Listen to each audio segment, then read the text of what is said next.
Hare Krishna, please come. Hare Krishna.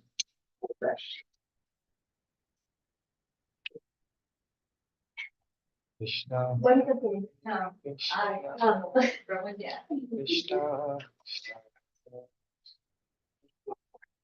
Hare Krishna. Hare Rama. Hare Rama. Hare Krishna. Hare Krishna. Please come, please.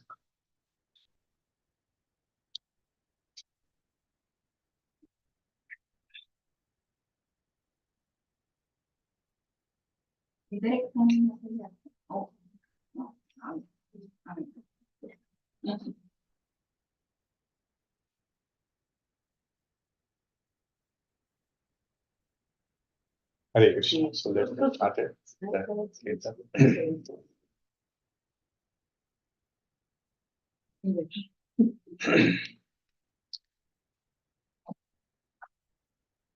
Jaya Radha Madhava Kunja Bihari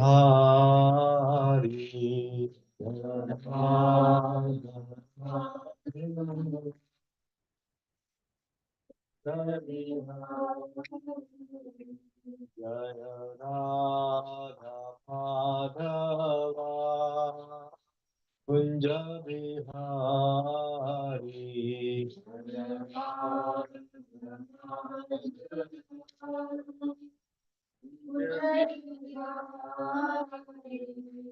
Jaya Radha Madhava Kunja Bihari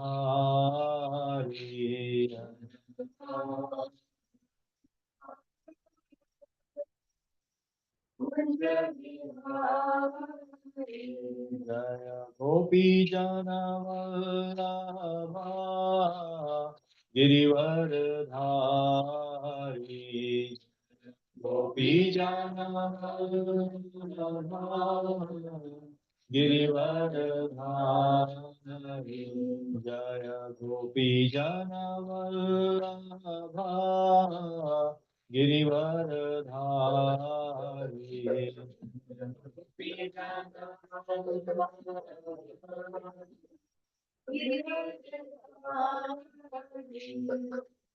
Yashodanandana Braja Jana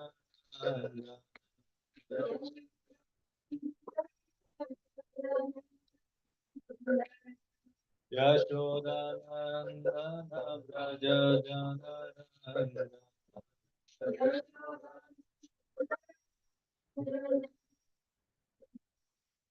Yashodanandana Braja Jana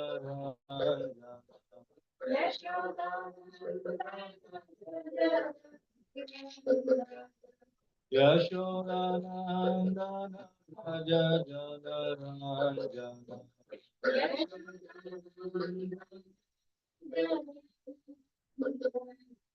Yashodanandana Braja Jana Ranjana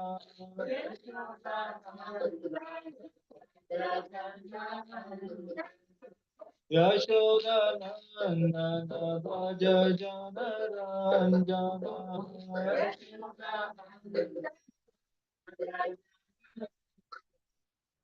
Yamuna Tira Vanatari Tira Vanatari Yamuna Tira Vanatari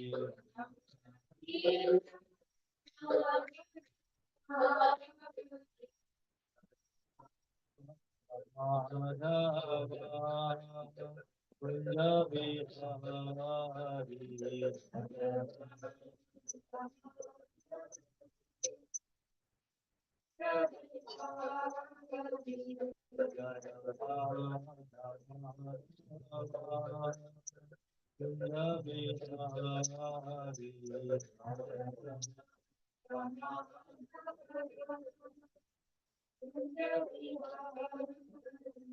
Hare Krishna, Hare Krishna, Krishna Krishna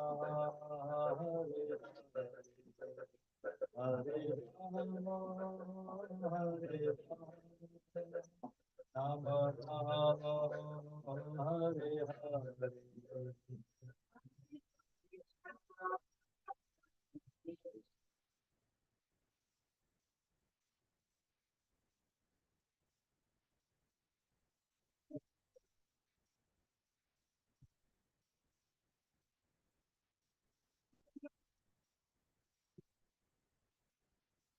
Hare Krishna, Hare Krishna, Krishna Krishna, Hare Hare, Hare Rama, Hare Rama,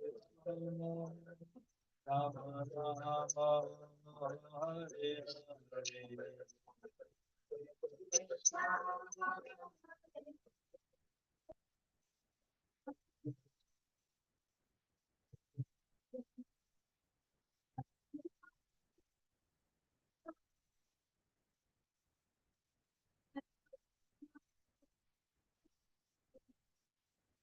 Hare Krishna, Hare Krishna, Krishna Krishna, Hare Hare, Hare Rama, Hare Rama, Rama Rama, Hare Hare.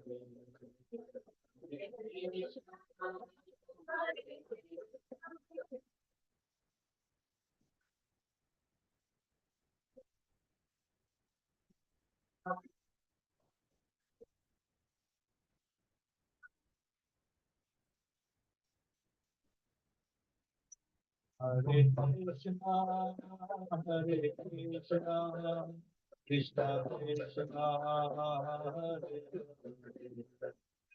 Hare Rama, Hare Rama, Rama Rama, Hare Hare.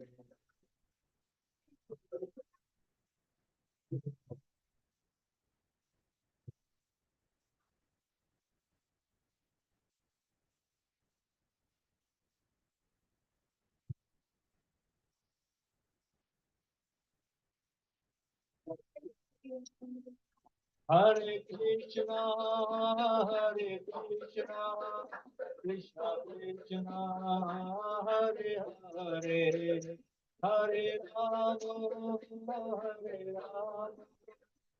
Hare Rama, Rama Rama, Hare Hare, Hare Krishna.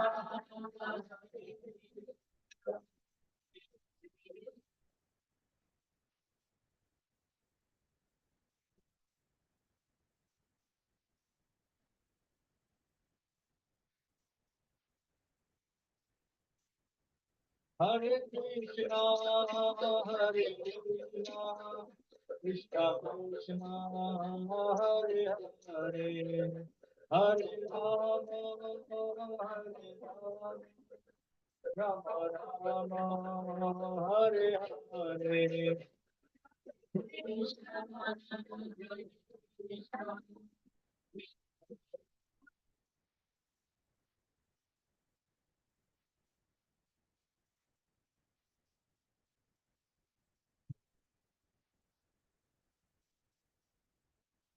Jaya Prabhupada, Jaya Prabhupada, Prabhupada, Srila Prabhupada, Prabhupada, Jaya Prabhupada, Prabhupada, Srila Prabhupada, Jaya Jaya Gurudev, Gurudev, Gurudev, Jaya Jaya Gurudev, Jaya Jaya Gurudev, Gurudev, Gurudev, Jaya Jaya Gurudev. Gita Gaura Hari Bol, Hari Bol, Hari Bol, Gita Gaura Hari Bol, Gaura Hari Bol, Hari Bol. Hari Bol, Gita Gaura Hari Bol, Gita Gaura Hari Bol, Hari Bol, Hari Bol, Gita Gaura Hari Bol. जय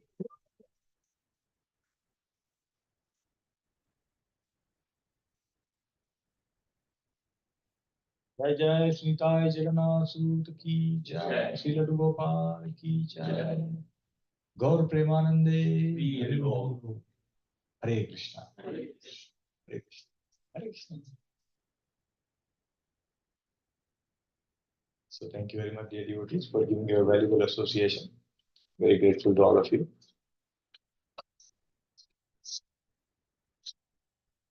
So we'll continue study of Srimad Bhagavatam. We are studying from Canto 1 and we are studying from chapter 12. This is a very wonderful chapter that we are studying.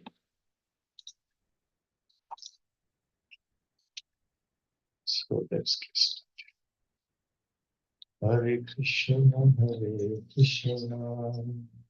Krishna Krishna, Hare Hare, Hare Rama.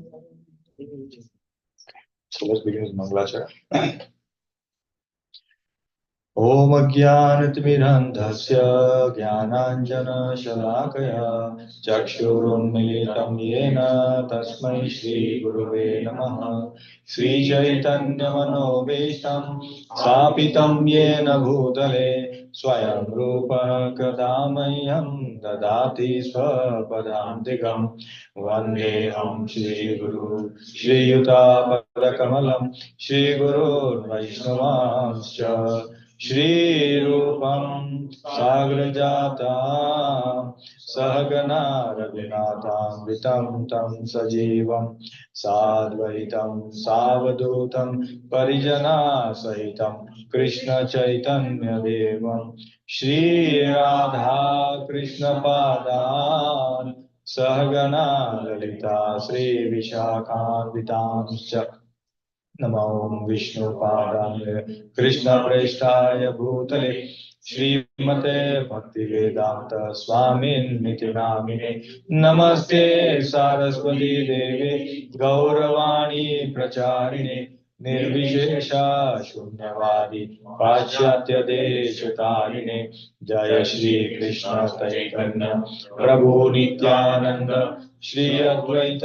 Gadadhar श्रीवासादि गौर भक्त वृंद हरे Krishna Krishna Krishna Hare Hare Hare Ram Ram Ram Hare Hare Hare Krishna Krishna Krishna Hare Hare Hare Ram Ram Ram Hare Hare Hare Krishna Krishna Krishna Hare Hare Hare Ram Ram Ram Hare Hare.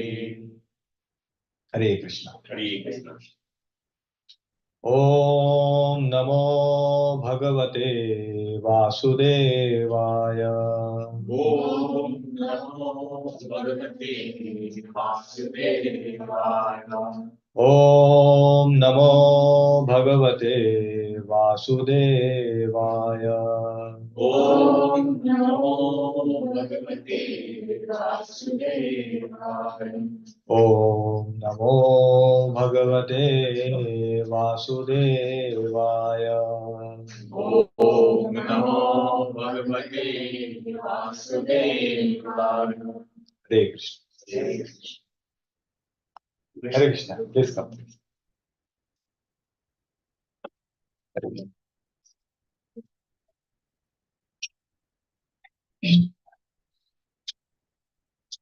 So let's continue study of Srimad Bhagavatam. We are reading from Canto 1, chapter 12, titled as Birth of Emperor Parikshit. So,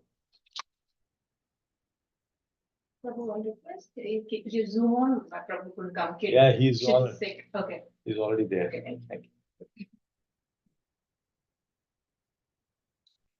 So before we begin, I want to pay my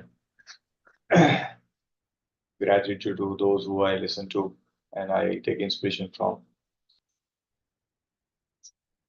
So whatever that I'm going to speak, it is from Srimad Bhagavatam, commentary of Acharyas and translation and Prabhupada Srila Prabhupada. So any good thing that you hear from me, It is all because of them. So all credit may go to them. And if there's any mistake, it will be solely mine. So please forgive me. Hare Krishna. I take blessing from all my superior whom I listen to. Vancha kalpatarubhyascha kripa sindhubhyeva cha patitanam pavanebhyo vaishnavebhyo namo namah. Hare Krishna. So in this chapter, we have seen till that the ceremony during the Parikshit Maharaj's birth, so much ceremony was happening, right? Now we are going to see that Brahmanas are now going to predict about Parikshit Maharaj's qualities.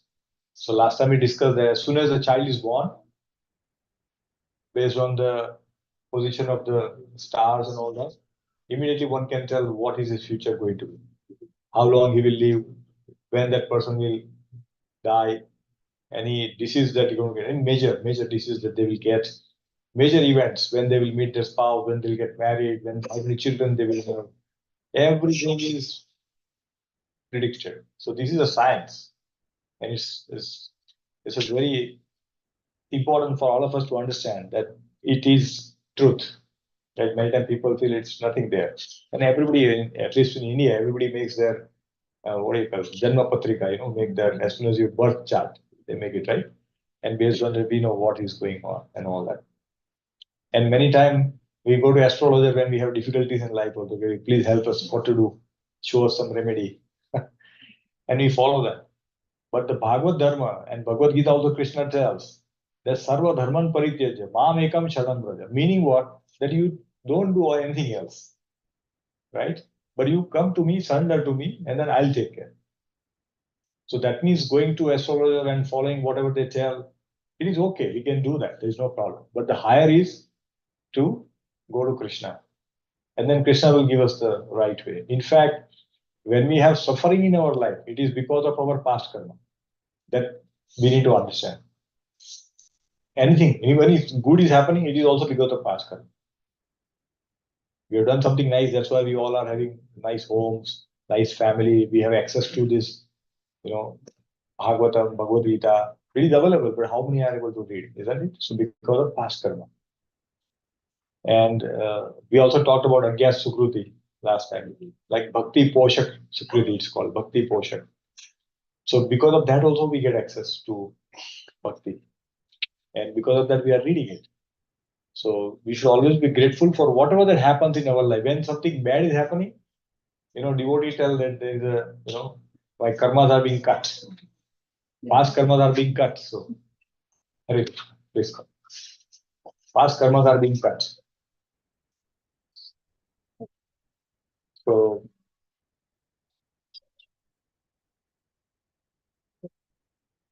yeah, please come, Prabhu. Please. I want to see the face. Yeah, no problem. Wherever. Yes. So Prabhuji is in other Bhakti Vriksha, but today they don't have because Adigar Prabhuji is traveling, so he has come here. So thank you for coming. Very nice to have your association. This is the eagerness we should have, that I don't want to miss association. Everywhere Katha is going on, isn't it? But when Katha is cancelled, sometimes we feel, Arey, good.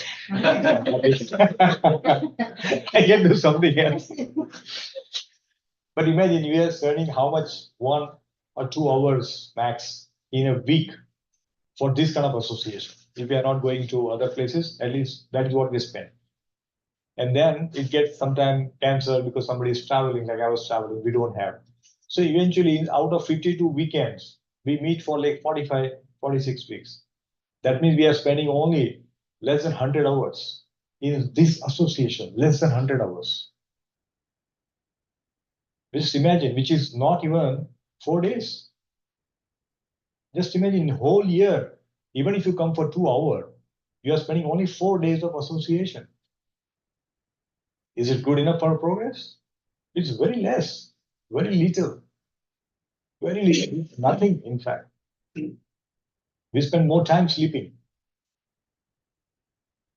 So, therefore, this association is so important. It is extremely important. Prabhupada used to say that association is more important than even chanting. Because when we come in association, we'll get inspiration to chant. Isn't it? When we see a advanced devotee, then we feel, he's always hands his big bag. When he's chanting, what am I doing? I'm like doing nothing. I'm putting my hands in pocket. So what is better? Isn't it? We get that sometimes feeling, I should. And we pick up the big bag and we chant and all those things. So therefore, this is very important to get association. So I'm glad Prabhuji you came. Thank you so much. Hare Krishna. Hare Krishna. Hare Krishna. So we are reading from Bhagavatam. So I know you bought Bhagavad Gita Yeah, because there the Bhagavad Gita continues. But here also it's all same thing. I Yeah. did it so much. 2 years ago. No, thank you for coming. So grateful. So let's quickly go back to where we were. We saw about the birth of Krishna, Parikshit Maharaj, and then we saw what kind of things takes place. So let me go to that. So what we saw, the birth takes place, right? And based on the zodiac signs, your future is defined, right? And then we saw that how our journey is finalized, whole life is fixed, right? We saw this, how it is there, giving an analogy of the flight. We understood this, right?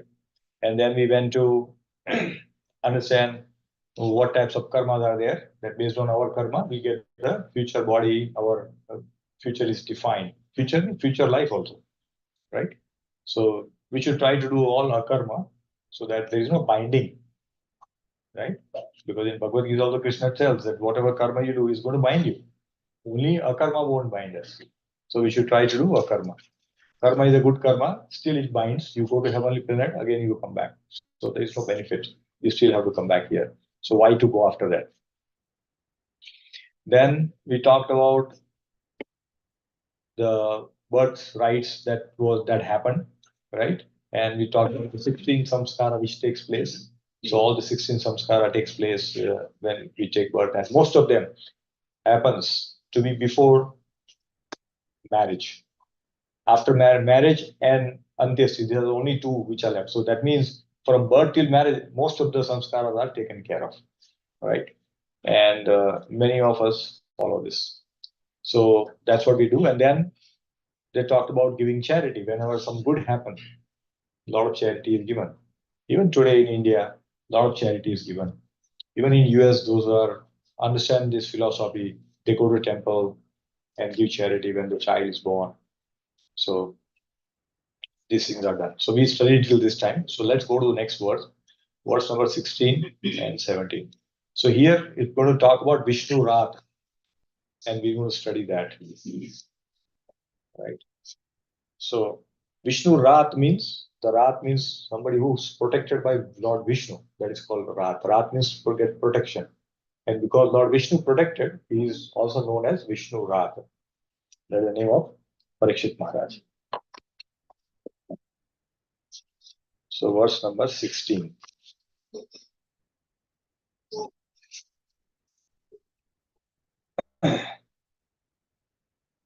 दैवेना प्रतिधातेन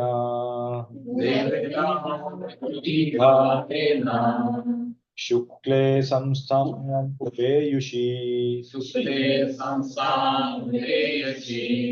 रातो वो अनुग्रहार्थाय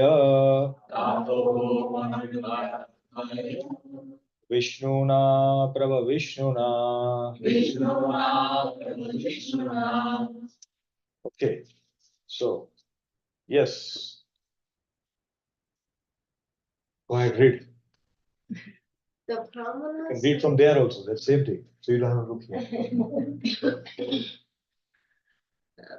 The Brahmana said the spotless sun has been restored by all powerful and all pervasive Lord Vishnu, the personality of Godhead. In order to oblige you, he was saved when he was doomed to be destroyed by an irresistible supernatural weapon. Hare Krishna. Thank you, Tisha. So here Brahmanas are there, and they are confirming that this child was restored. Restored means actually he was killed, but again he was given rebirth by Lord Vishnu. So that's why he says that Rakhe Krishna Mare Krishna Rakhe. If Krishna wants to protect, nobody can kill. And if Krishna wants to kill, nobody can save it, right? So here we can see an example that Krishna wanted to save this child. And there are specific reasons why this child has to be kept. Reasons are given here. We'll read in the purport and understand. So all the translation and purport by our beloved Gurudev, Srila Prabhupada. Srila Prabhupada ki jai. So in a purport, Prabhupada says, the child Parikshit was saved by the all-powerful and all-pervasive Vishnu. Prabhupada makes very clear indication that Lord Krishna for two reasons. So Lord Vishnu and Krishna, there is no difference. Krishna, Lord Vishnu is just an expansion of Krishna, right? So because we know in Brahma Samhita also, what did Brahmaji says? Ishvara Parama Krishna, Satchidananda Vigraha, Anadi Radha Govinda, Sarva Karana. So Krishna is the reason for everything else. And he is Anadi Radha. He is the Adi Purush. Means he is the Supreme Personality of Godhead. So for two reasons, he was saved. What is that? Prabhupada says the first reason is that the child in the womb of his mother was spotless due to his being pure devotee of the Lord. He was a pure devotee and therefore he was spotless. Right? So from the birth itself, we can find out the child, what kind of child is going to be. It's very clearly known. In fact, when Bhakti Siddhanta Saraswati Thakur was born, after a few days, they put three things in front of the child and they decide whether the child should pick up something from there. They keep some money, they keep Srimad Bhagavatam, they keep some weapon, and the child will go. They will just leave the child and child will go and see and pick it up. Yeah, he picked up Bhagavatam, very nice. So like that, we can immediately come to know. In case of Shivaji Maharaj, when this was done, Shivaji Maharaj picked up the sword. But it was required at that time that he wanted to protect the Sanatana Dharma and he fought. So we can see the right thing. Krishna has a clear plans, and he was a devotee too. But his work was different to protect. So he picked up the sword, right? Like that. So here he says a pure devotee of the Lord. And the second reason is that the child was the only surviving male descendant of Kuru, the pious forefather of the virtuous king Yudhishthira. He was the only surviving male in the dynasty, whole dynasty. And therefore it was very much equal. Why? Because after Yudhishthira Maharaj, the pious king has to rule. Otherwise, what happened? Krishna has just come, he's annihilated all the miscreants, and Yudhishthira Maharaj is restored. And if Yudhishthira Maharaj renounce after his lifetime is over, then who will be the next king? Right? Because all their 5 sons were killed by Ashwasthama in the sleep. Abhimanyu died in the, he was martyred in the battlefield. So there is no male child. So he's the only male child.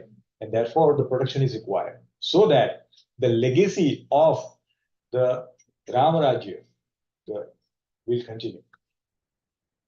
Right? Because Yudhishthira Maharaj was a very pious king. And if you see all places, the reference is given to Yudhishthira Maharaj only. Okay? King like him. Because he was very pious. Very, very pious. So that's what we see here, that it has to be saved. And further, Prabhupada writes the point that the Lord wants to continue the line of pious kings to rule over the earth as his representative for the actual progress of a peaceful and prosperous life. Very important, peaceful and prosperous. Wherever we see that the leader, even today, when you see a world leader who is corrupt, who is not so concerned about their subject, we can see how their country goes torment. The people's life is disaster. They don't even like to live. They feel that better to die than live. That's the condition they live into. So therefore, this pious king representative is very much required, because the pious king is a representative of Krishna. This is very important. But in Kali Yuga, we hardly find those kind of leaders, because every leader is greedy. They are very selfish, self-centered. They only think of their welfare, forget about the people's welfare. So that's what happens. Further, Prabhupada writes that after the battle of Kurukshetra, even up to the next generation of Maharaj Yudhishthira was annihilated, and there were none who could generate another son in the great royal family. Maharaj Parikshit, the son of Abhimanyu, was the only surviving heir apparent in this family. And by the irresistible supernatural Brahmastra weapon of Ashwasthama, he was forced to be annihilated.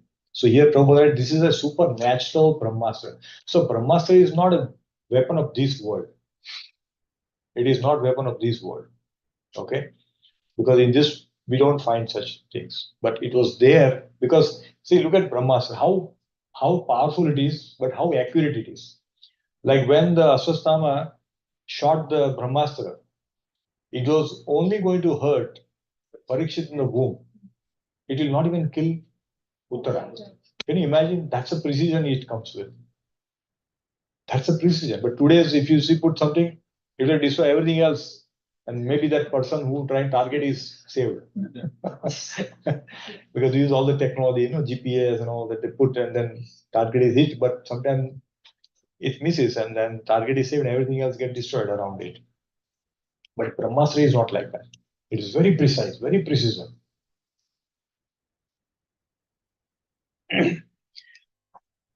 Lord Krishna is described herein as Vishnu, and this is also significant.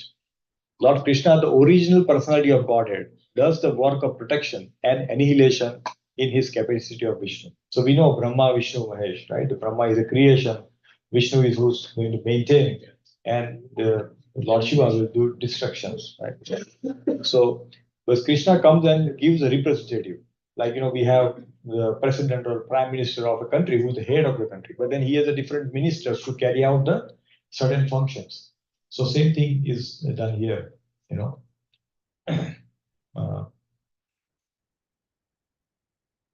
the all-pervasive activities of the Lord are executed by him in his Vishnu feature. So we can see that everything, like, when Mahavishnu breathes, then all the universes comes out of that. Then he enters into them as a Garbhodakshay Vishnu. And then the Brahmaji comes from his navel, the creation happens. And from there, when the creation happens, then Lord Vishnu himself enters into every atom, every living being and non-living being as well. So that is very important. Now, the Lord desires the conditioned soul hovering in the material creation to be reclaimed to go back home, back to Godhead. In fact, this reminds me of one very beautiful passage which I was listening to today by Her Grace Radhakund Devidasi, Prabhupada's disciple. She was, because here it's talked about reclaiming.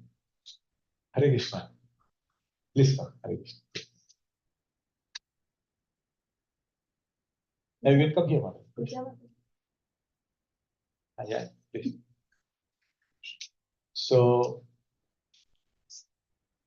when this Mataji, Mataji will live in Radhakund or in Vrindavan or in Ahmedabad, because when she got married to a Gujarati devotee who set up all this phone in Ahmedabad and all that, he did a lot of preaching. So he also came, she came to Ahmedabad, and their house was in Ahmedabad. But she will go to Vrindavan very frequently.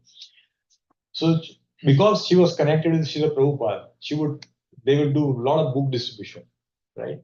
So she was doing a lot of book distribution. But then once she went to Radhakund, and she met another senior disciple, a senior devotee, a Babaji, but very, again, disciple. He says, do you want to have darshan of Srimati Radharani? He says, of course, who doesn't want it? He says, yes, I want it. He says, okay. Then please come. I will give you this mantra. You chant this mantra, and you will have darshan of Srimati Radharani. I said, okay. So she was chanting that mantra, and she stopped book distribution. She stopped book distribution, and she was chanting. And many months have passed, and once Prabhupada came in her dream, Prabhupada came in her dream and Prabhupada was holding her hand and took her, he took her in the Radhakund. He took her in the Radhakund, and he took her down where he was able to show that there are so many souls who are suffering, that they're waiting, please save us, like that. She was able to see that. And she tells Prabhupada was holding her hand, he was giving books to these souls. As soon as they got the books, they were feeling happy. Oh, I'm happy, and they're getting liberated. That's what she was seeing. In the dream? In the dream. Okay? Now, Prabhupada told that, do you know why this book discipline is so important? We have to liberate these suffering souls. So, and then when she was seeing it, suddenly she woke up and she realized this was a dream. But this is what the message of Srila Prabhupada, that she should continue her service of distributing books and not just chanting that mantra to see Radharani. You will anyway get darshan of Srimati Radharani if you do this, because you are doing good to all the suffering souls. So she immediately realized, so she stopped chanting and she started doing book distribution. In fact, I would recommend, every day you can listen to, at least not every day, at least once in a week, we should listen to one Prabhupada's disciples' memory. If you go to YouTube, there's a Prabhupada memory, Listen to one pastor, one person, and you'll feel very blissful that how much they love Srila Prabhupada and how much Prabhupada loved them also. And Mata is telling that, Prabhupada is like our grandfather. And grandfather always loved their grandchildren. So we are all like grandchildren. So if you have to ask any blessings, then you should go to Srila Prabhupada. And Prabhupada, being grandfather, will have a lot of compassion for all of us. So we can listen to Srila Prabhupada memories. It's very beautiful narration which happens there. Yeah.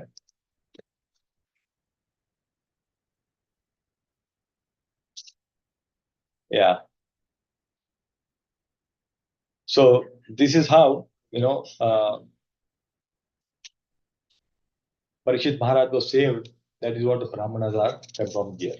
So let's move on to the next verse, where this specific word comes on. Tasmanamna Vishnurata iti loke bhavishyati na sandeho mahabhaga mahabhagavato maha. Yes, Mahi, can you please read, madam? This reason, the child will be well known in the world as one who is protected by the personality of Godhead. O most fortunate, there is no doubt that this child will become a first-class devotee and will be qualified with all good qualities. Thank you. Hare Krishna. So there's a word which is used, Mahabhagavato. So it's going to be Mahabhagavat. This is predicted. As soon as Parikshit Maharaj was born, this was predicted. He's going to become a Mahabhagavat. Right? So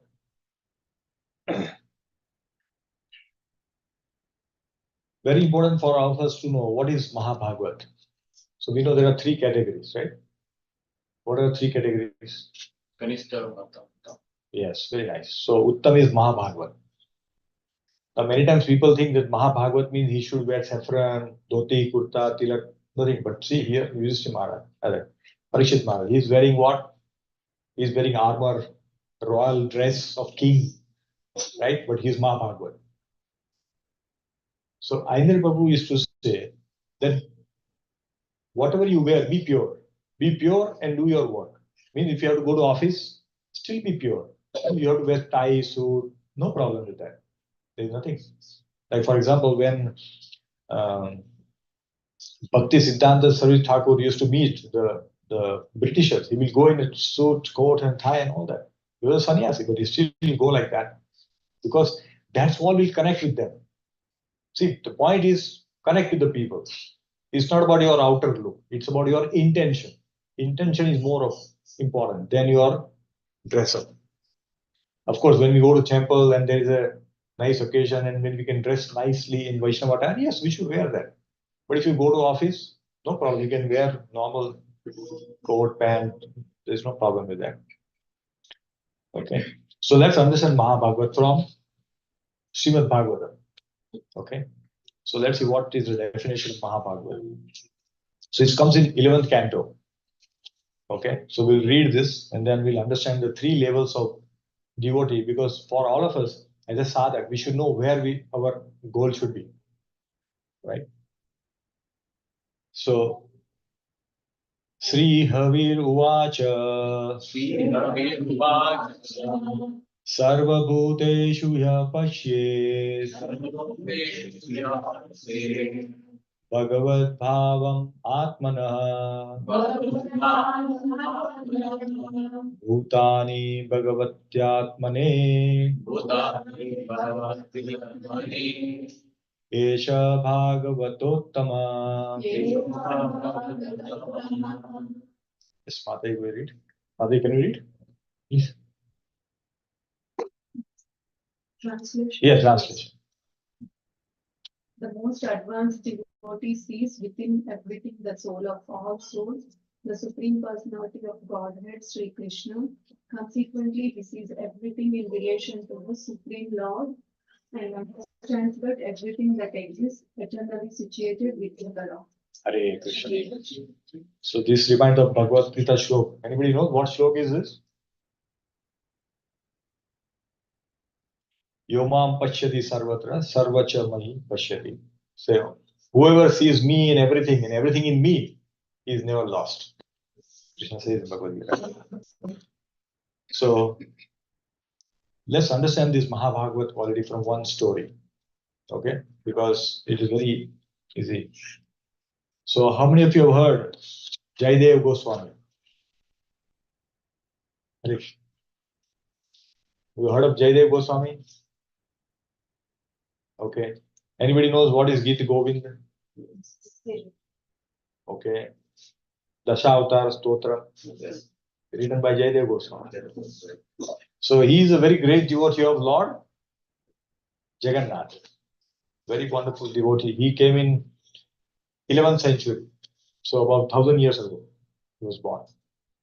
Very exalted devotee, very amazing. And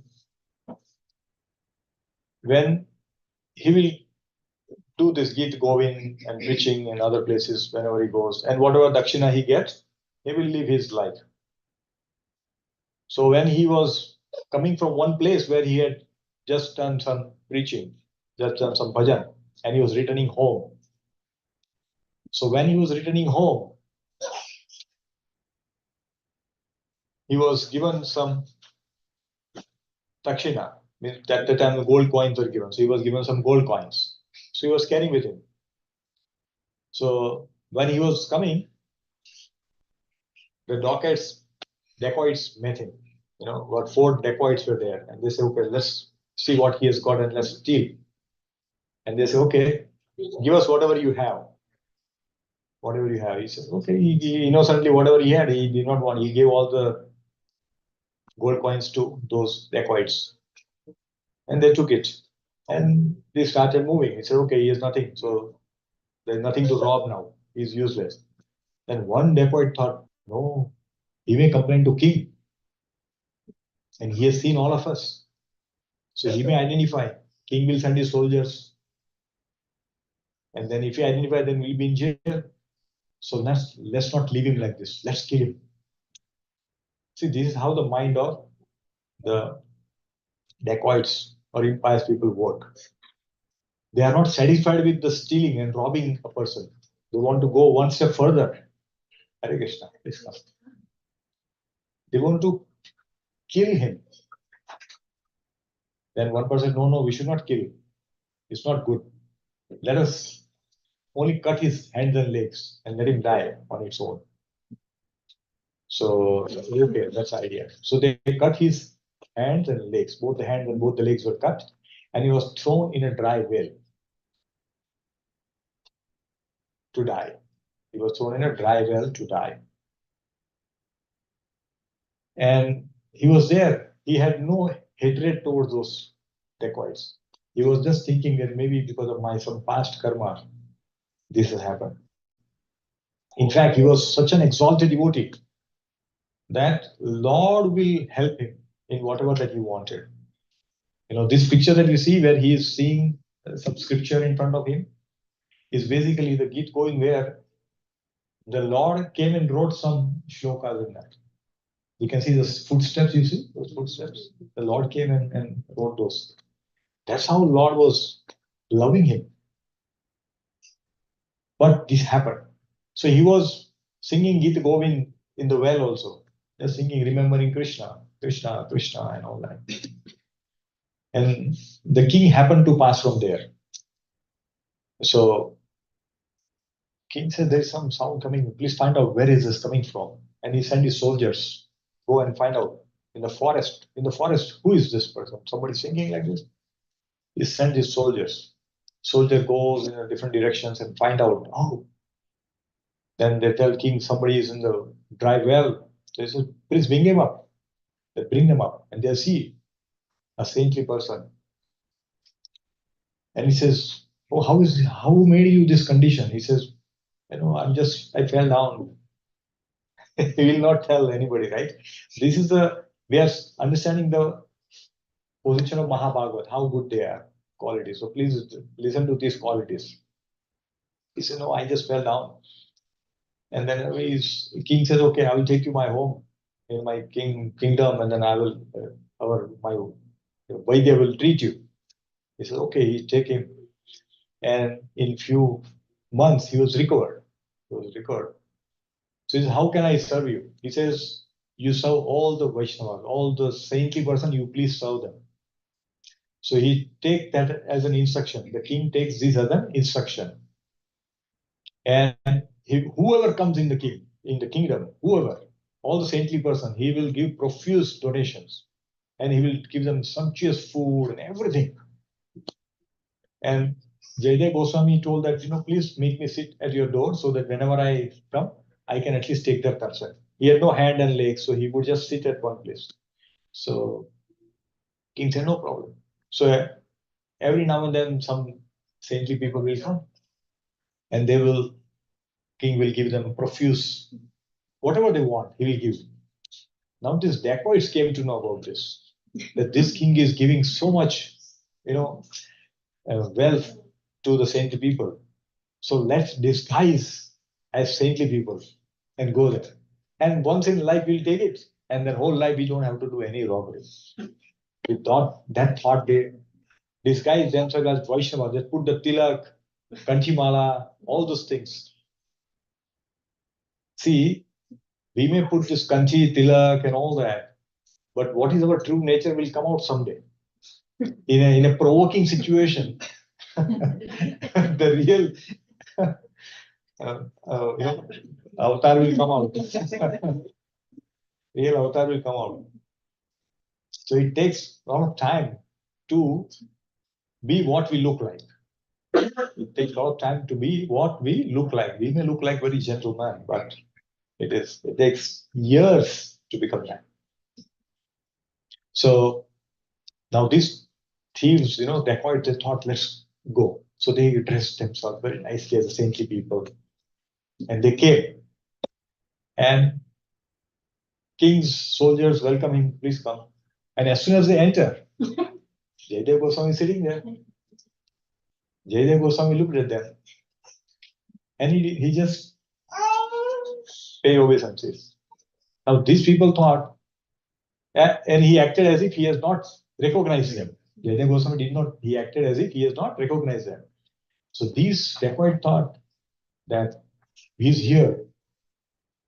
Now it's a day, he has recognized us. They thought. Now it is not good to be here. But if you go back, then it's more danger. Because why did you go back? Then the truth will come out. So let's continue as it is.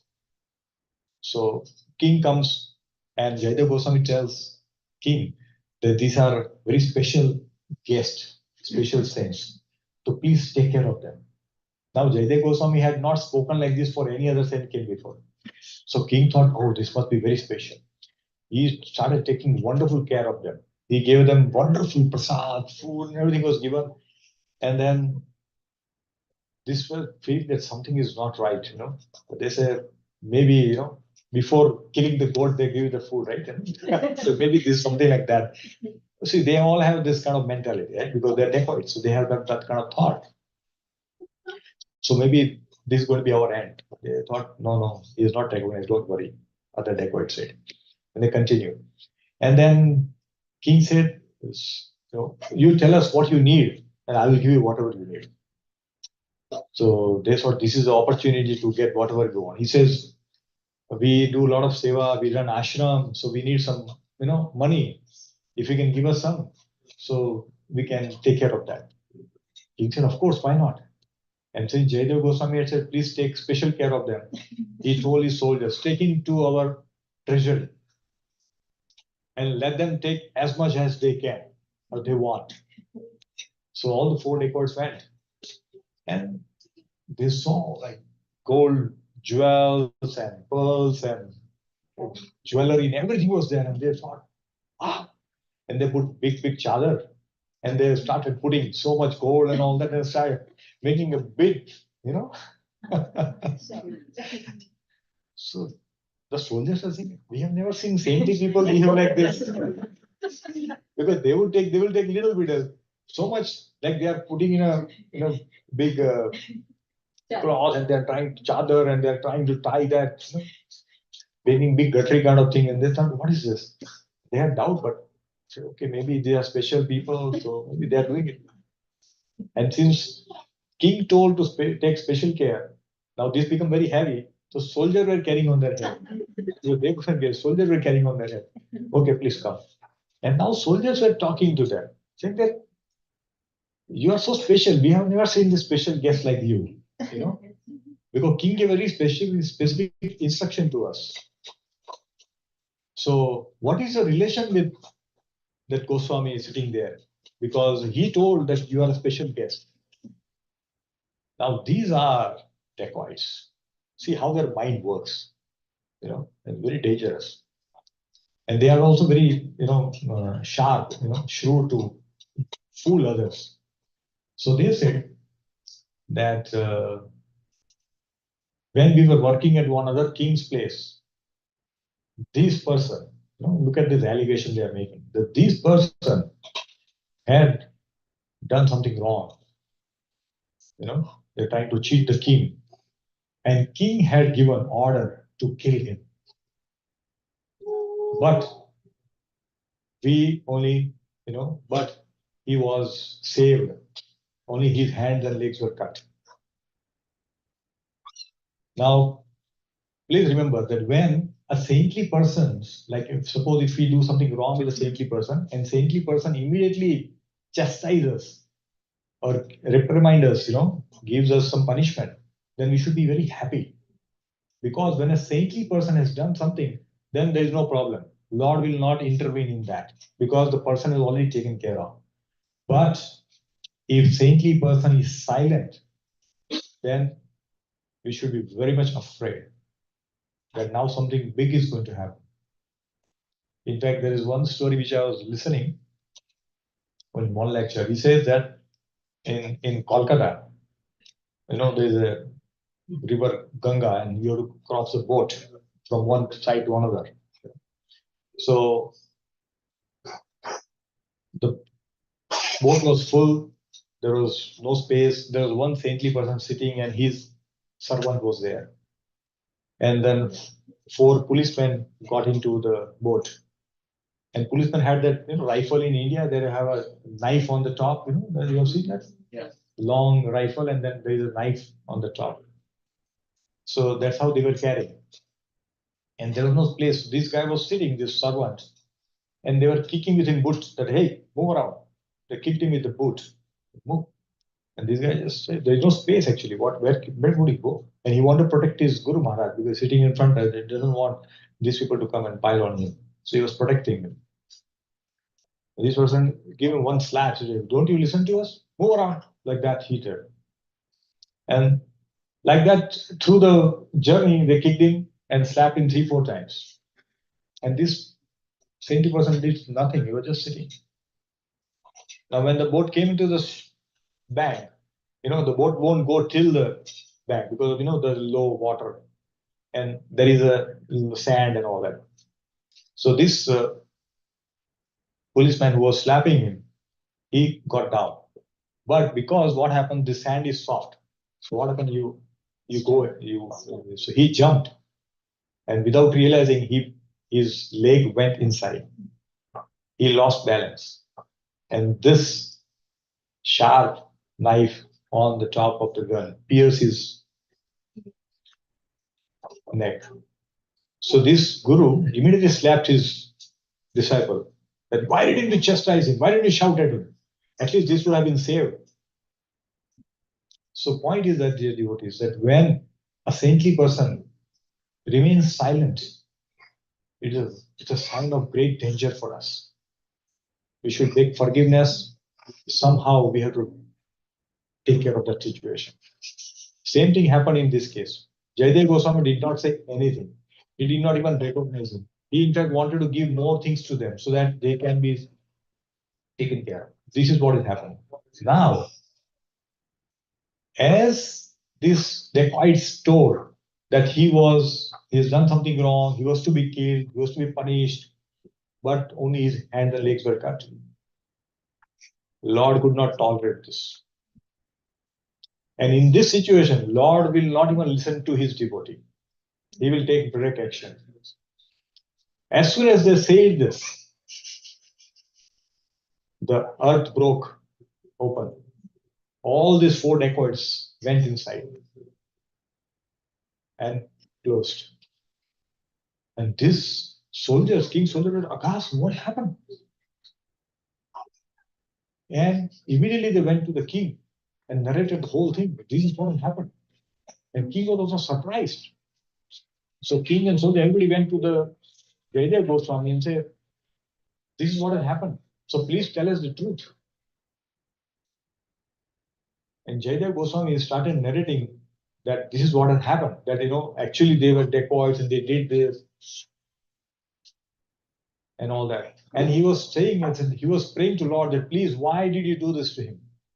And as he was saying all this, his hands and legs grew back. He got his body back in the original form. And then king said, but they got their punishment because they did all this. He said, no, but they were at least connected to me somehow. How can I think bad of them? These are saintly persons. Somewhere they were connected with me. So I cannot see something wrong happening to them. This is Mahabhagavad. So Mahabhagavad is something that we can attain by the mercy of the Lord. Mahabhagavad is not through our endeavor. Through our endeavor, we can reach till Madhyamadikar. That we can reach. But not Mahabhagavad. Mahabhagavad only we can go by mercy of Krishna. Right. So this is how Jaydev Goswami's story is Mahabhagavad. So let's look at what is Madhyamadikari looks like. Ishvare tat adhineshu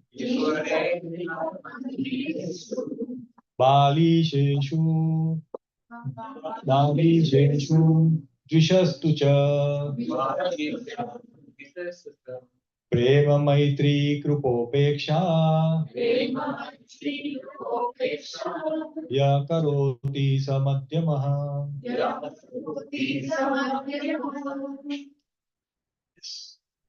Rich, can you please read? Translation. An immediate, intermediate, or second class devotee called Madhyamadikari offers his love to the Supreme Personality Godhead, is a sincere friend for all the devotees of the Lord, shows mercy to ignorant people who are innocent, and disregards those who are envious of the Supreme Personality of God. Hare Krishna. So this is the condition of Madhyamadikari. How they do? They are second class, but they are still high class. Reaching to this stage itself is not very easy. It is still difficult to go to this stage. So he talks about the dealings with the Lord. So what are the dealings that is being spoken here? These are the 4 types of dealing. Love. What he does when dealing with Lord Krishna, he is doing with a lot of love, lot of joy, deity worship, doing arati, singing bhajan for Krishna. There's a lot of love that comes in their heart. Going to a temple, taking darshan, doing some service for Krishna. A lot of love comes.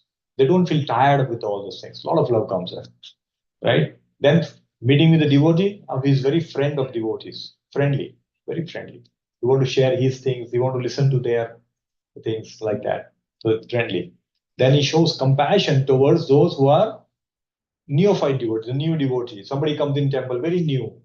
Then you guide them. Yes, yes, please come. You can join this group. You can do this. Oh, we have this program happening. Where do you live? Oh, you live here? Oh, we have Bhakti Vriksha happening. Why don't you go and meet? Like that, they will show compassion and try to bring them to this process, right?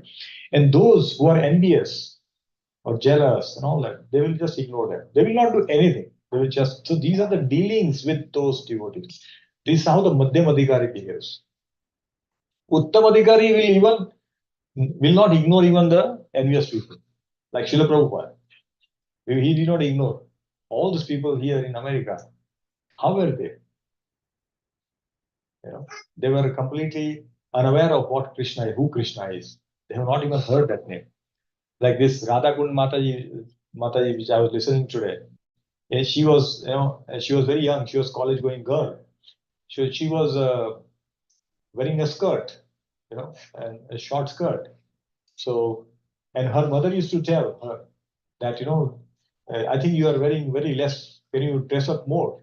She would tell, but she would not listen to her mother. And when she was in Cleveland, Ohio, she was in Ohio, and when she was going to college, she just saw this Hare Krishna, party doing kirtan and dancing. She thought they are so happy because as a child, she saw that her father was lawyer, her uncle was a doctor, but they are not happy. They had everything, but still there is something missing. They are not happy. And when she saw these people who are dancing and singing Hare Krishna Mahamantra, and they are so happy, and she thought this is something good. So she went to them. He says, I want to be happy like you. How can I be happy? So he said, you won't be happy wearing this dress. If you want to be happy, please come to the temple. And we are right across. And she went and she became devotee. She was given one magazine, Back to Godhead, and she said she read almost 50 times. She read 50 times. So this is how you get connected. And happiness comes like that. In fact, I have one video which I'll show you on happiness. It's very interesting. Okay, I think kids will love it. So this is Madhyam Adhikari.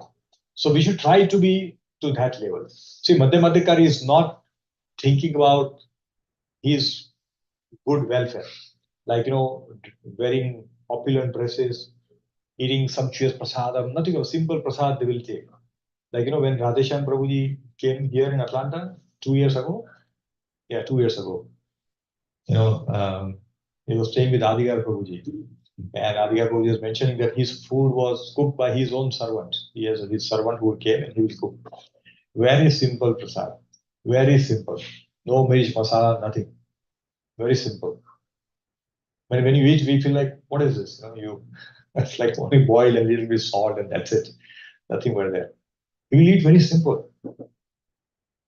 Because the more we eat and more we try to test different things, items, our mind will go that I want to next time eat this. Mataji, what should we make? Let's make this, let's make that. Why? Because we had tested once and now we like it. Prabhupada used to say, for one rasgulla, you have to come back in this market. One rasgulla. That's a condition and it's a fact. If our desires are unfulfilled, we will come back to get them fulfilled. And these kind of desires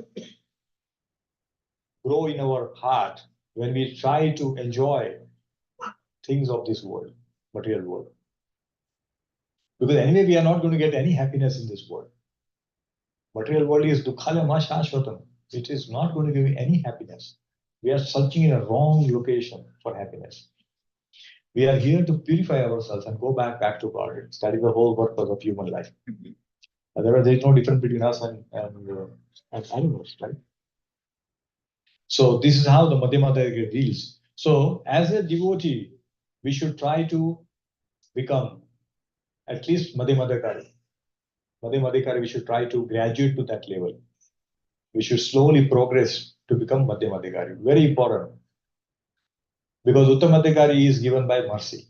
So that we cannot aspire. But at least we can aspire to the highest position that we, through our endeavor, can reach.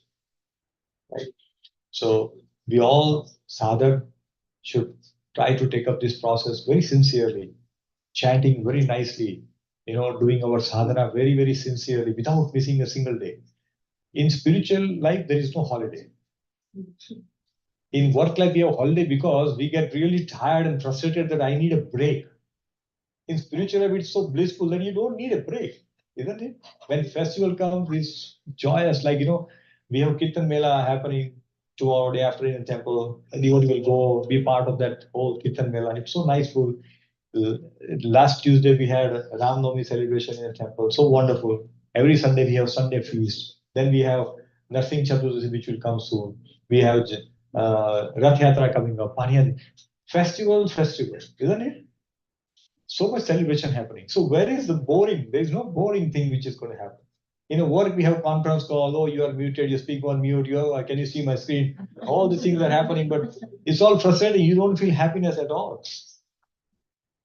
But here, everything is joyful, isn't it? So therefore, we should try to become, at least we should try to become Madhyamadakari. That should be our endeavor. That should be our endeavor. And these all things which I mentioned, it is for ourselves. We should not judge others. Please remember this. Oh, he is wearing dress opulent, means he is Kanishka Adhikari. No, we have no one to judge. He is eating too much prasad. So he is not Madhyamadikari. No, we should not think. This is for this point which I mentioned, please take it correctly, that it is for our own introspection. How am I doing? We should not use it. In fact, when it comes to, we have two characters, lawyer and judge. When it comes to us, we become lawyer. Oh no, I was so hungry and not eaten, so I'm eating more. And then somebody immediately become a judge. So, boy. We should do other way. We should become judge for ourselves and lawyer for others. No, maybe he's hungry. What's the problem? That's okay. No, that's fine. Like, so we should become judge for ourselves and lawyer for others. So that is the Madhyamadikari, right? So we should try to become this. Now let's look at what is Kanishthadikari. So Kanishthadikari is also called Prakrata Bhakta, which is like a just neophyte, new devotee. What are the characteristics? Let's understand that. Acharyameva haraye Pujam yashraddaye hate Na tat bhakteshu chanyeshu Sabhakta prakruta smrutah.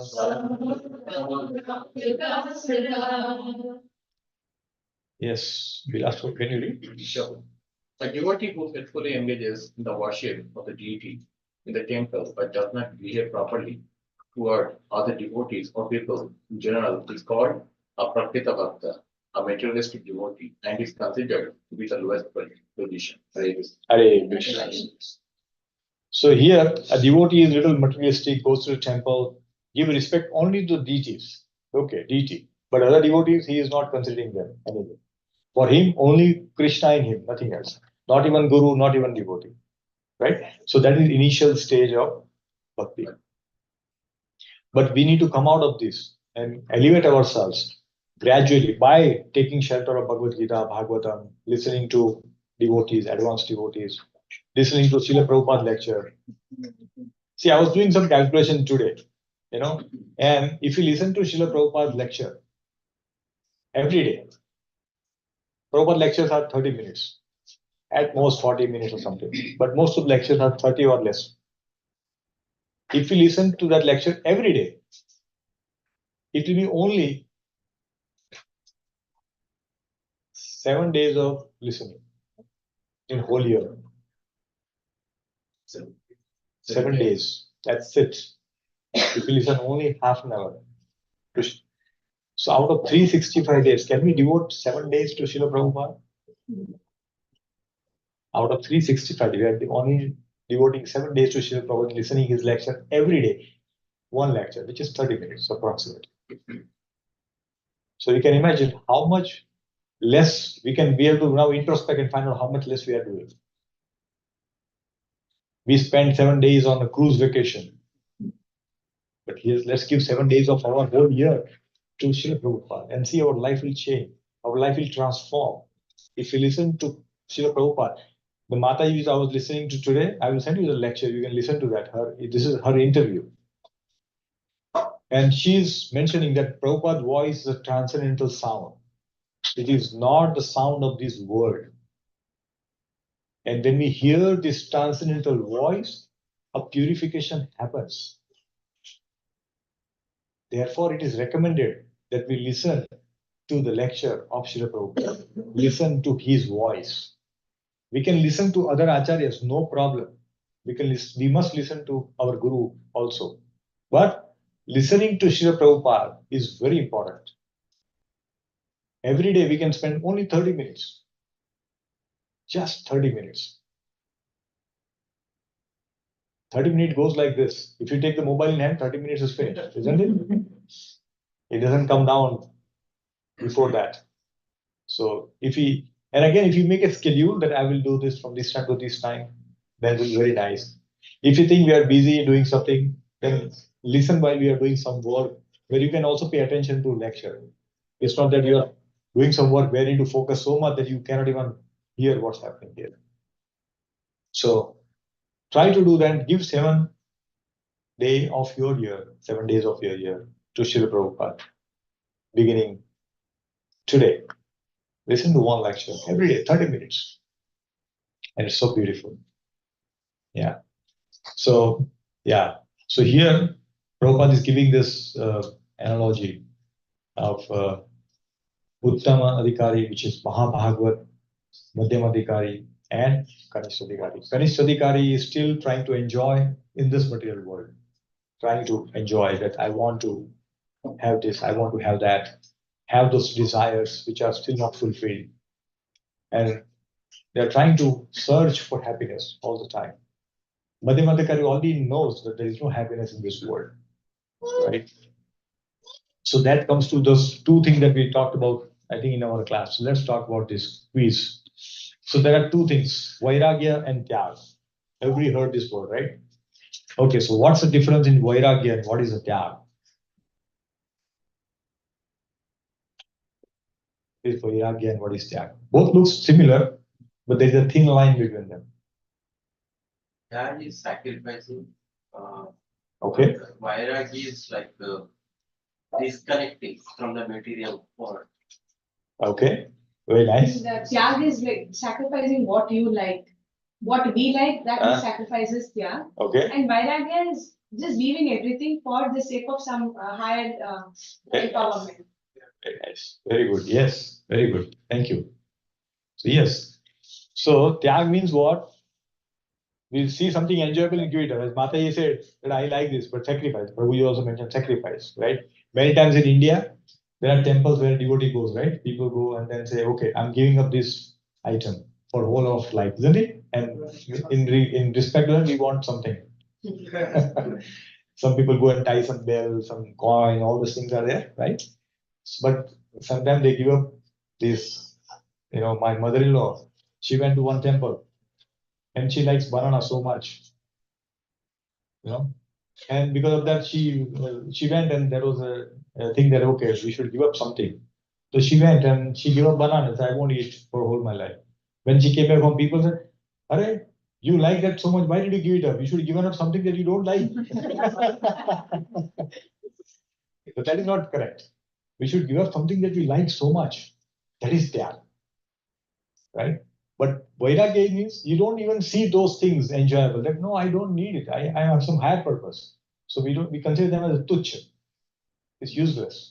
It is going to be, it is going to hinder my progress in spiritual life. So I don't need it. I don't see that enjoyable, right? That is called vairagya. So, but by doing this, will we get Krishna? By vairagya, do you think we can get Krishna? Devotional service. No, why vairagya? The question is, can we get Krishna, prem, by vairagya? Vairagya means I don't see anything enjoyable and I have a higher purpose, but will we get Krishna because of this? So Chaitanya Mahaprabhu tells, let's see what Chaitanya Mahaprabhu says about it. Let's recite this verse, very wonderful verse. Vairagya vidya nija bhakti yoga शिक्षार्थम एक पुरुष पुराण श्री कृष्ण चैतन्य शरीरधारी कृपाम्बुदेर्यस्तमहं प्रपद्ये.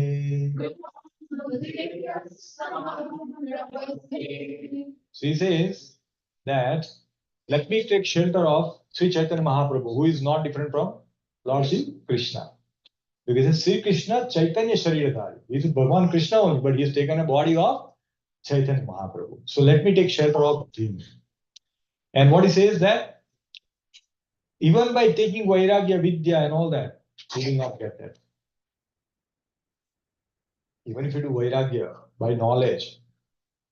But Chaitanya Mahaprabhu came to teach all these things. That we should do this and then do what? Do Bhakti Yoga.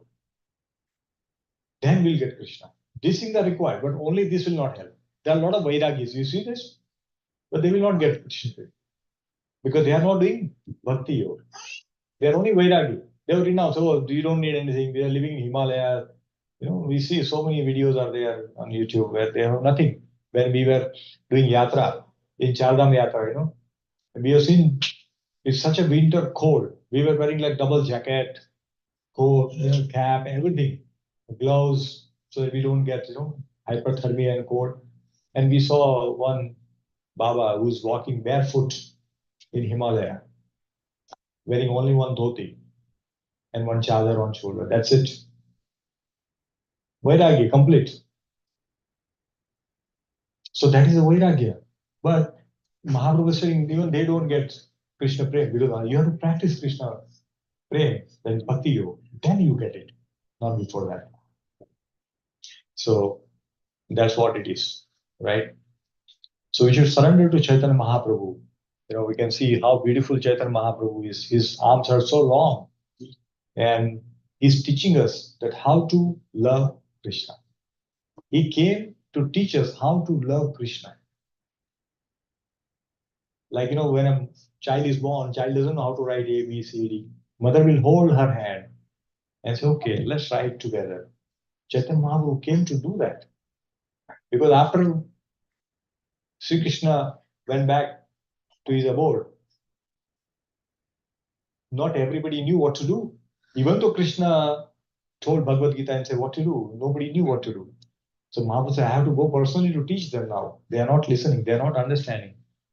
And then he came personally, just about 500 years ago. So we are so fortunate that we have this wonderful, amazing parampara in which we are all practicing this Krishna consciousness. Right? So that is what it is.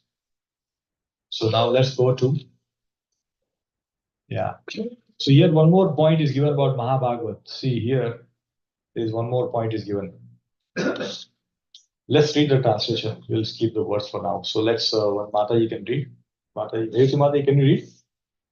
One who has taken exclusive shelter of the Supreme Lord Vasudeva becomes free from fruitive activities, which are based on the material lust. In fact, one who has taken shelter of the lotus feet of the Lord is free from even the desire to enjoy the material gratification.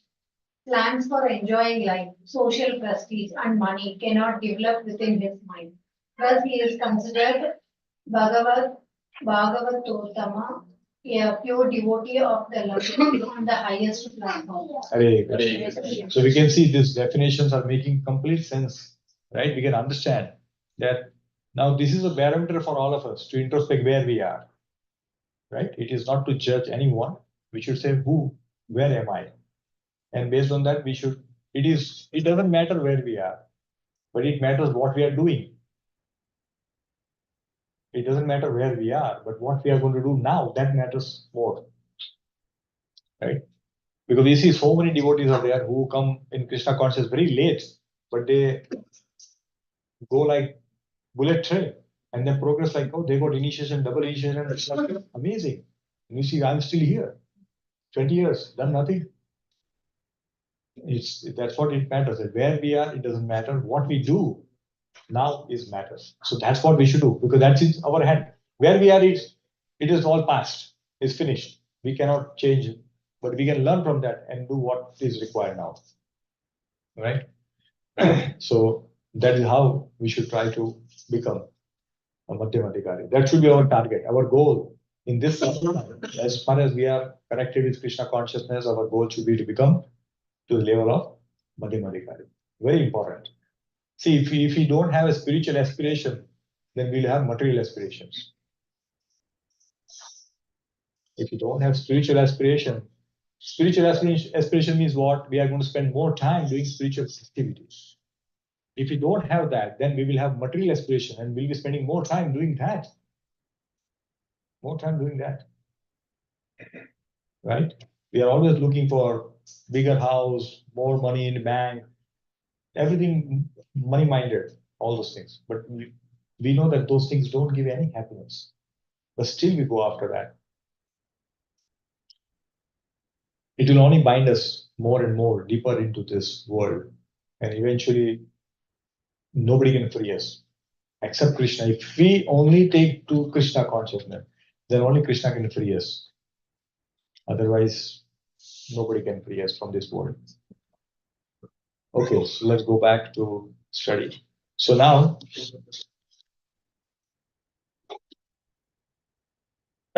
yeah, so some more points which are mentioned in purport. Let me just read that for verse number 17. So here, the family in which the Mahabhagavat takes his birth is fortunate because due to the birth of a first great devotee, the number of the members of the family, past, present, and future, up to 100 generations, become liberated by the grace of the Lord out of respect for his beloved devotee.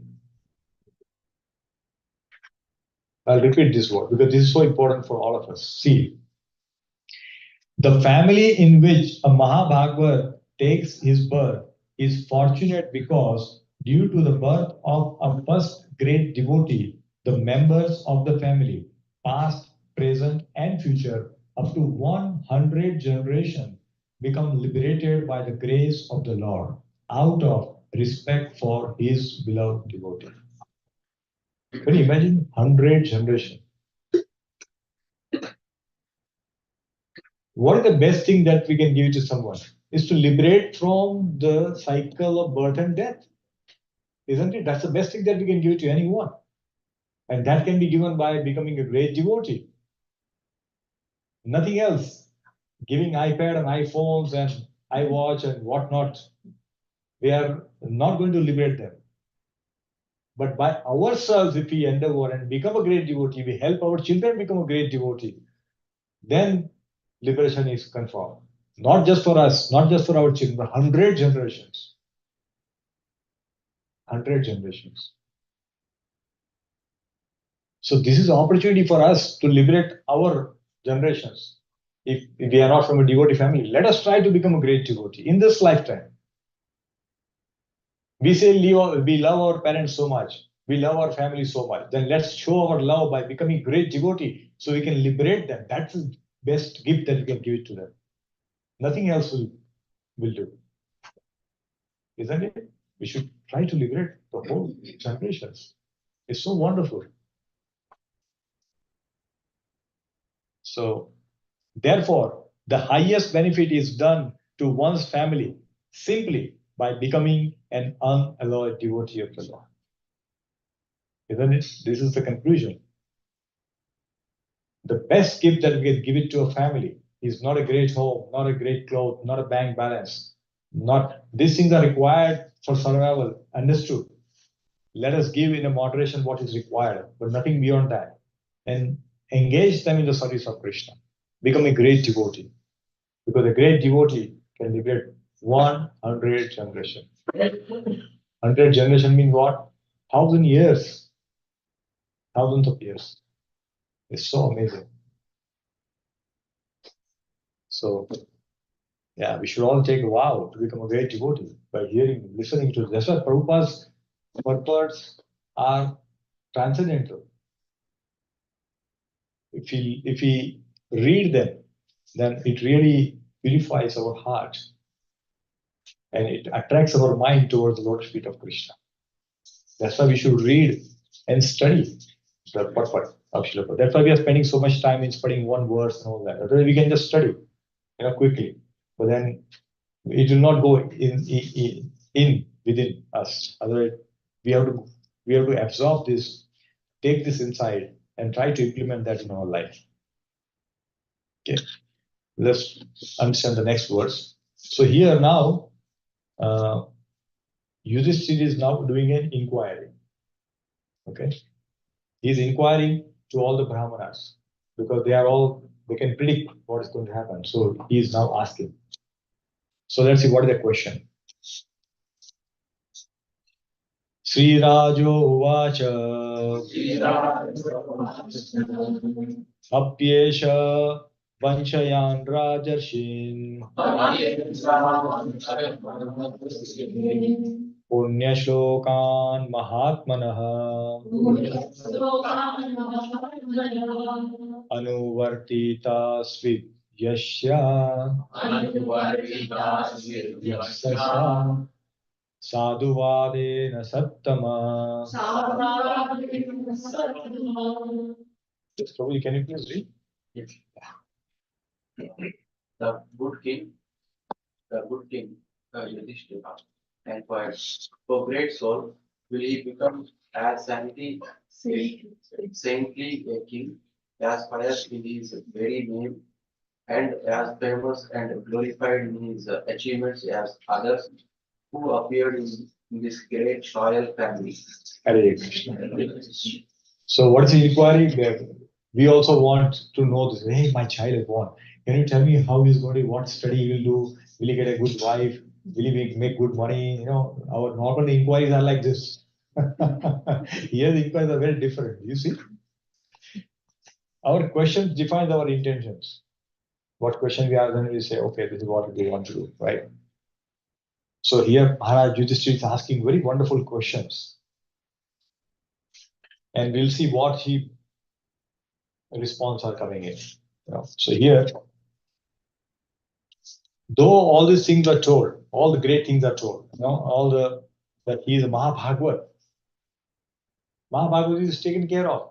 It will be great, but being a Kshatriya, Yudhishthira Maharaj is feeling that if he is Mahabhagavad, if he is doing only bhajan, then may not help us. We need him to be a king also, Kshatriya. So they are inquiring out of that curiosity that, okay, what he is going to do, right? So here in Purport, Srila Prabhupada writes, the forefathers of King Yudhishthira were all great saintly kings, pious and glorified by the great achievements, right? All the Kuru dynasties were of great devotees, and they are saintly kings. So therefore, Yudhishthira Maharaj became more curious. They were all saints on the royal throne. So this is what I was telling earlier, right? That we have to be pure inside, not through a dress. We can dress opulently, no problem. But as long as we have pure thoughts, mind is pure, heart is pure, then there is no problem. Because sometimes we have to dress to meet a customer. We may have to dress in a tie, coat, three-piece suit. This is required. If you go to a wedding and somebody's we dress nicely. We wear ornaments, what we have. All those things are perfectly all right. But this is not to show who we are. It is just to maintain the relation and be part of that occasion. For that only we are doing it. But we don't want to dress up all the time like that. So here we can see Prabhupada is writing that they were all saints on the royal throne. So when you are a king, you are wearing golden helmet, you are wearing royal dress, but still you are very pious, right? So this is very important. And therefore, all the members of the state were happy, pious, well-behaved, prosperous, and spiritually enlightened. Under strict guidance of the great souls and spiritual injunctions, such, there's some noise coming. Maybe it's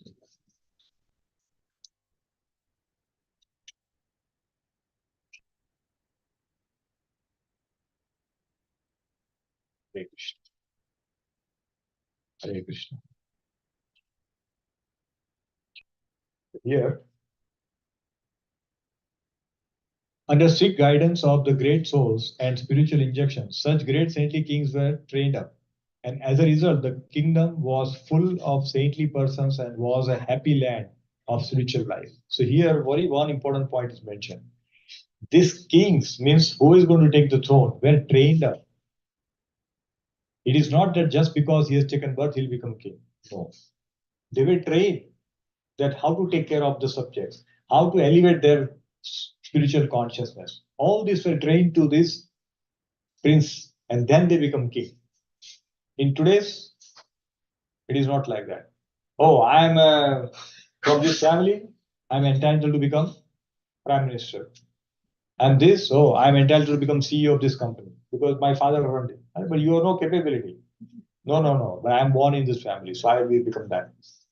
This is how in today it is out of generation, out of birth. But it is not like that. Here they were trained. So this training is very much required for even our children. We have to train them to become a nice children so that they become a nice human being in the future. If you don't train them now, it is our responsibility. It is a failure.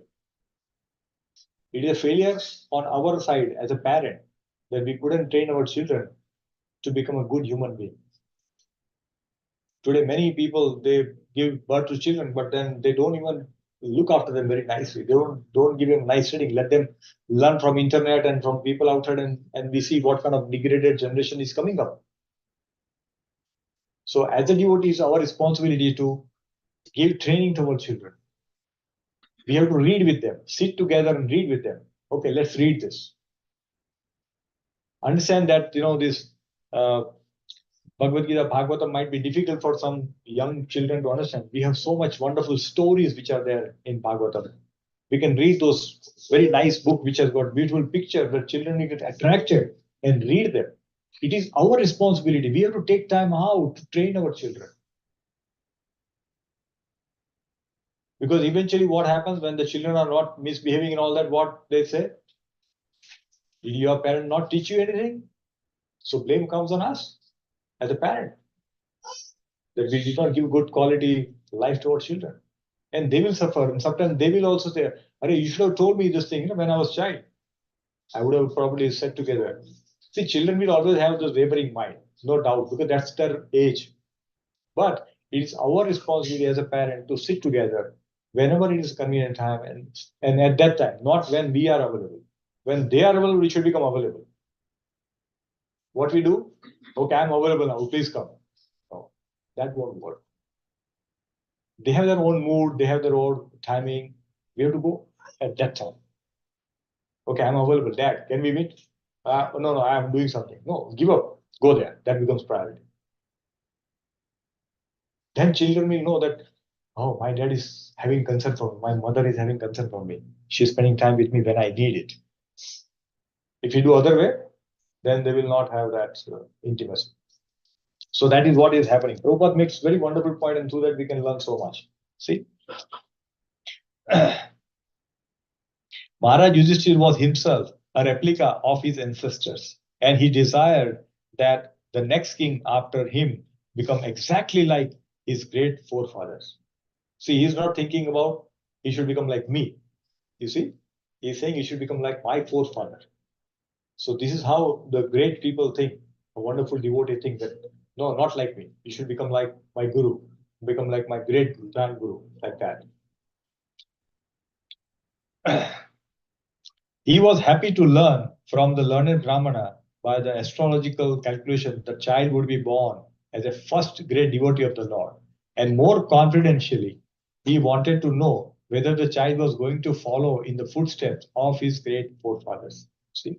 So he's telling that whether he'll become a king, he will lead the subjects very nicely, all those things he wanted to inquire. He was very happy that he's becoming a great devotee, which is wonderful, great news. But he wanted to go further. That is the way the monarchical state, the reigning king should be a pious devotee of the Lord and fear personified for the upstarts. And we can see all these qualities which are being talked about in Parikshit Maharaj, all this were there. In future, when we read, he had all these qualities, isn't it? He must also leave an heir apparent equally qualified to rule over the innocent citizen. This is a reason why the king should train the prince nicely. This is the reason that if we have understood that this process, Krishna consciousness, is the process in my life, then we should give it to our children. This is important, but Prabhupada makes a very important point. As a parent, we should learn this. He must also leave an heir apparent equally qualified to rule over the innocent citizens. We should put our effort and endeavor. Sometimes say, oh, but he's not listening. But we should put effort from our side and pray for our children. Praying is very important. And then, of course, based on their karma, things can turn out differently, which is fine. But have we put our efforts? That is the question. Am I doing my part? Am I playing my part? As we know, Krishna doesn't see the end result. Krishna sees what endeavor we are putting. So Krishna will see, have you put your 100% or no? Did you spend time with your child? Did you train them? Did you speak to them? Did you tell them stories? Right. So this is important. In the modern setup of the democratic state, the people themselves are fallen in the qualities of the Shudra or less. And the government is run by their representative, who is ignorant of the spiritual mode of administrative education.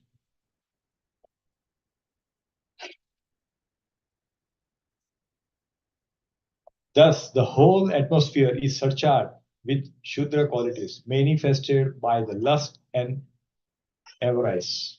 Such administrators quarrel every day among themselves. We see this every now and then, isn't it? When election comes up and all that, we see all this fighting going on. Even without that, these things are happening. So this is Kali Yuga, and most of the population is Shudra. Most of the population is Shudra.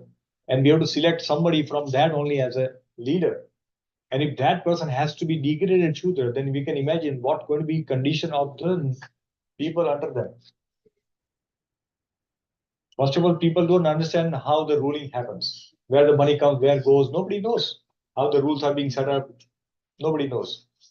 They just follow what the leaders tell. That's it. And therefore, choosing a right representative to administer is very important.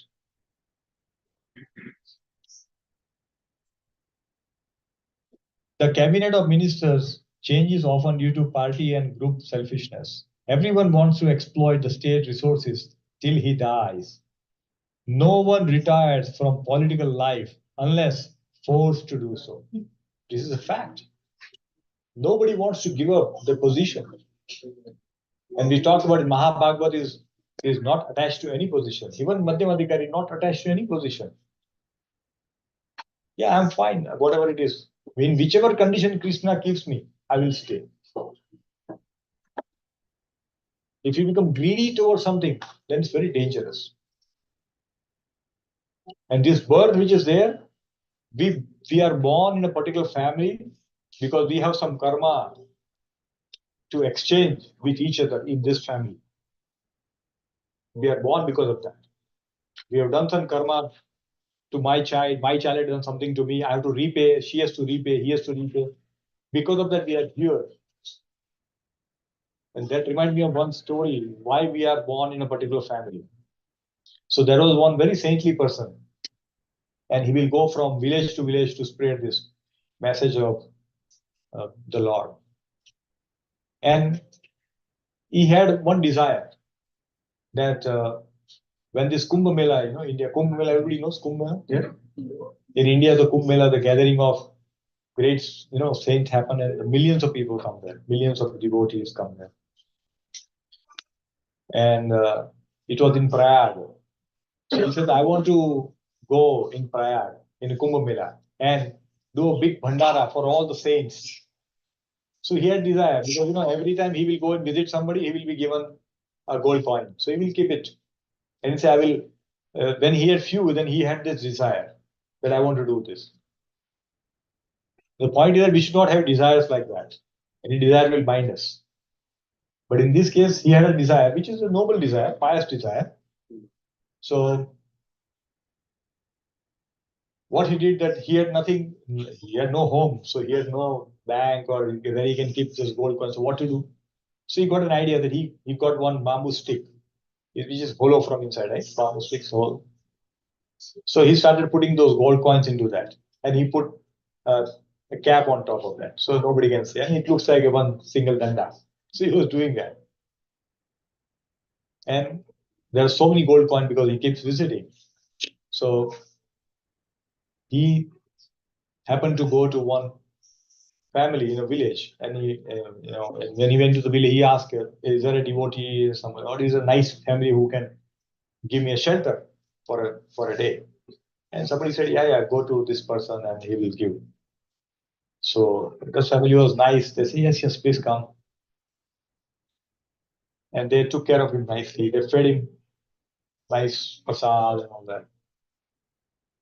And now the sadhu went to sleep, and then this Prabhuji was massaging his feet because he's tired. So it was a nice family, so he was doing that. And when he was doing it, his sight fell on this danda. And it looks like very big danda he was carrying. So he said, "What is this? Let me just see what is that." He just tried to lift, and it became very heavy. It was very heavy. Normally danda was not so heavy. It was so heavy. So he lifted. So he felt something is not right. So then after massaging and all that, he went out and told his wife, "Please bring the danda." And he was sleeping because they fed him nicely, so he was sleeping. The sadhu was sleeping and brought that danda. And he's found that they're trying to see something is what is why so heavy. And that's found that this is openable. They opened, and there so many gold coins. They emptied whole gold coins. And so many gold coins came out. And told his wife, "Bring the stones. The same size which we can fill." They brought the stones, she brought the stones, and they filled this danda with the stones. So it become the same weight. And they put it back silently next to the sadhu. And sadhu woke up next day and he just see, yeah, it's all intact. There's no problem. And now he had so much wealth. So he said, "Okay, let me go to Prayag. Kumbh Mela is coming up." He went to Prayag and he told, there was a Bhandara going. He said, "Okay, I want to sponsor Bhandara. Please make very big and sumptuous feast for all the sadhus. I will sponsor. And I will also give dakshina to all of them. I will give some donation to all the sadhus also." He says, "But give me some money now. No? I need to buy ration. I have to buy some grocery to make this arrangement." "Don't worry. I will give you everything. Don't worry." He said, "Okay." He's also sadhu, so they believe, okay, he's going to. So they made big feast. So much money was spent. And now, before the feast was to be offered and honored, he said, "At least now we give you. Now everything is food is ready. At least give us some money because we have to pay back to somebody. We bought some food and all. We have to pay them also." He said, "Okay, don't worry. Okay, you want money? Okay, I'll give it to you." He a lot of confidence. He opens that and he empties, and he saw all the stones fell down. And this sadhu was shocked. And this Bhandara person, they said, "What did you? You told you were going to bring money. What is this? You're bringing stones?" And they were chastising him. And he felt so guilty that he went and committed suicide in the river Ganges. He committed suicide. Now, on this side, this family who stole the money, see, money comes from the sadhu's blessings only. But if we take their money, then that's the worst thing that can happen in our life. We cannot expect what is the result going to be. So these people, they were enjoying life. They did not have son. So now they have a son. They got a son. Son was born. And they were very happy. And their wealth kept on increasing. So they felt, wow, we have so much mercy fell on us by the saint who came. But they were feeling very happy. Son was growing, doing very nice. Everything. They had so much love for that son because the son came after many years of marriage. They had no child. So they were very happy. And every love and affection was going toward the child. And now the child was young. And then he fell sick. He fell sick so much that all their wealth started getting drained in recovery, in giving him medicine, taking to doctor, everything slowly, slowly. And they had almost nothing left. So they took their son. So the son says, now I'm going to die. So please fulfill my last wish. He says, what is your wish? He says, please take me to Kumbh Mela. He says, okay. And give Bhandara to all the sadhus there. So they sold their home, everything. And so whatever money they could collect, they took it with them. Because it's a son, so much love they had. So they want to fulfill his last wish. They took it. And it did the Bhandara. They spent all their money they had and fed the sadhus there, gave charity and everything. Now everything was done. And they had no money left, nothing left. And now the child, he said, now I'm going to leave my body. But do you know who am I? He said, no, you are my child. No, I'm the same saint whom you cheated and took all the gold coins. And then he left his body. See, whatever they took, they had to repay. And it's so much pain. So our karma always binds us, right? And we are here in a family, as a family, for a reason. We have to cut our karma, whatever that we have done. We have done something good, something not so good. It is because of all karma. So we have to accept that and say, okay, my child is like this because of my karma, the child is born. I'll accept, but I will treat him in this relationship very nicely. I don't want to be again building more karma next life. So therefore, taking care of our family member, bringing them to Krishna consciousness becomes extremely important. Like we said, Prabhupada says, how 100 generations can be liberated. The one becomes Bhagavad, Mahabhagavad devotee. So we should try to be like that. So here we'll just read last paragraph. It's already done. We'll try to stop here.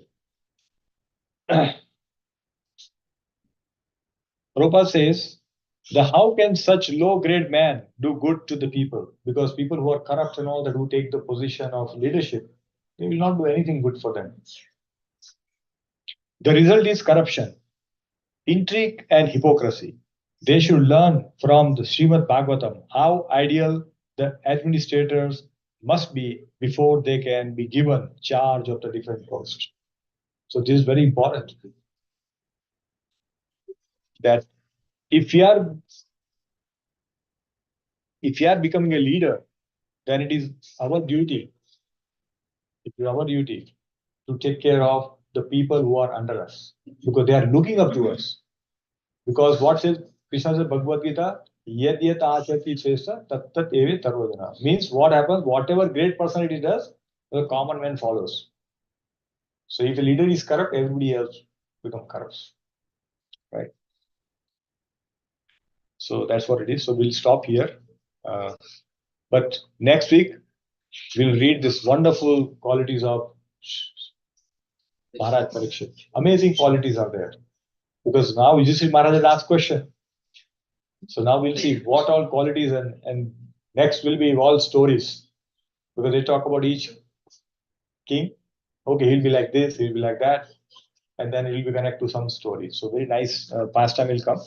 So we'll read that from next week. But we'll stop here. Hare Krishna. Granthra Srimad Bhagavatam ki jai. Srila Prabhupada ki jai. Nitai Gaur Premanande. So anybody has any question, comment, or any correction? Hare Krishna.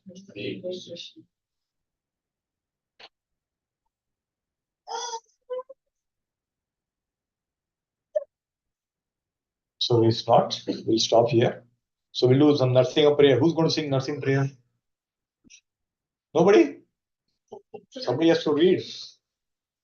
You can read and sing.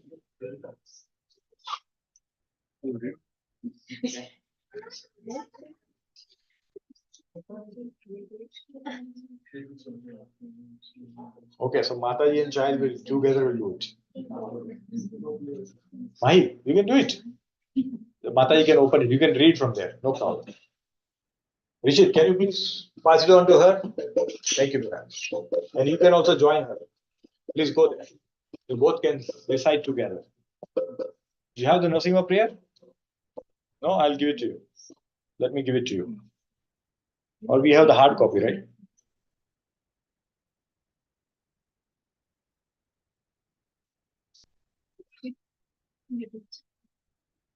But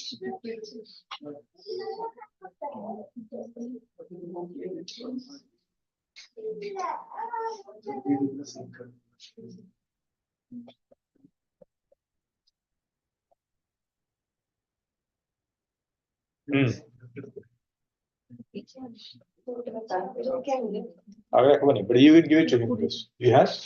Give it to Rishit. This one. Oops.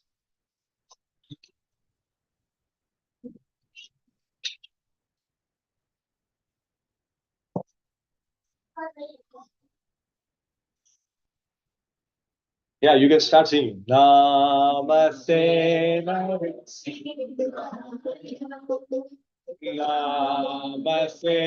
Narasimha.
Narasimhamadem Sharanam Prapade.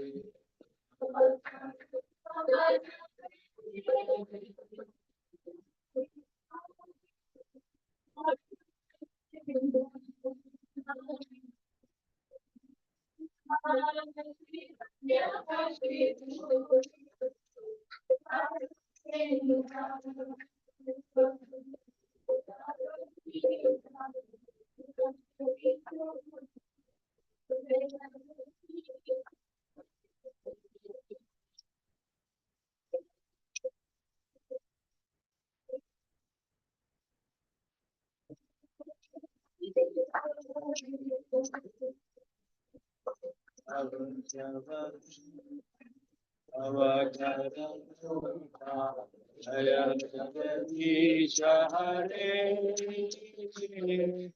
Jaya Jagadisha Hare, Jaya Jagadisha Hare.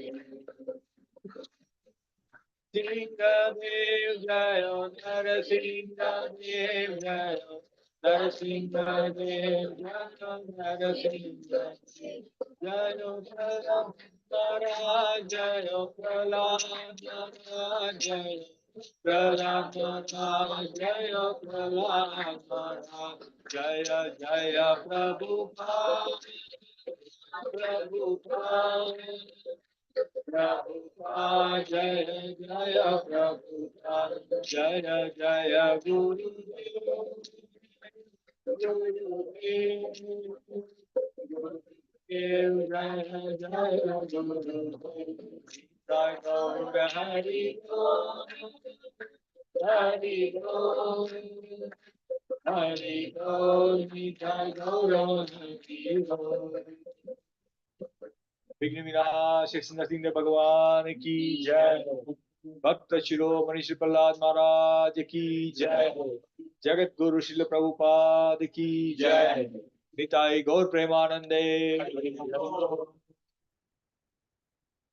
महाप्रसादे गोविंदे नमो प्रसादे गोविंदे नमो ब्राह्मणे वैष्णवे नमो ब्रह्मणे वैष्णवे स्वल्प पुण्य व्रतम राजन् सर्ववृत्तावृतं विश्वासो नैव जायते शरीरा विद्याजा जोड़ेन्द्रियता है काम जीवे फैले विषय सागरे तार मध्य जीवाति लोभो माया सुधर्मति ताके जिथा कठिन संसारे कृष्ण बड़ दयामय गरीबार जीवा जाय स्वप्रसाद अन्न दिलो भाई श्री अन्नामृत पावो श्री श्री राधा कृष्ण गुण गावो प्रेमी डाको श्री चैतन्य निताय जय निमा जय निताय जय श्री कृष्ण चैतन्य प्रभु नित्यानंद श्री अद्वैत गदाधर श्रीवासादि गौर भक्त वृंद हरे कृष्णा कृष्णा कृष्णा हरे हरे हरे राम राम राम हरे हरे श्री श्री भगवत महाप्रसादम की जय thank you very much Hare Krishna Thank you, Prabhu. Hare Krishna. Thank you Rishikesh Prabhu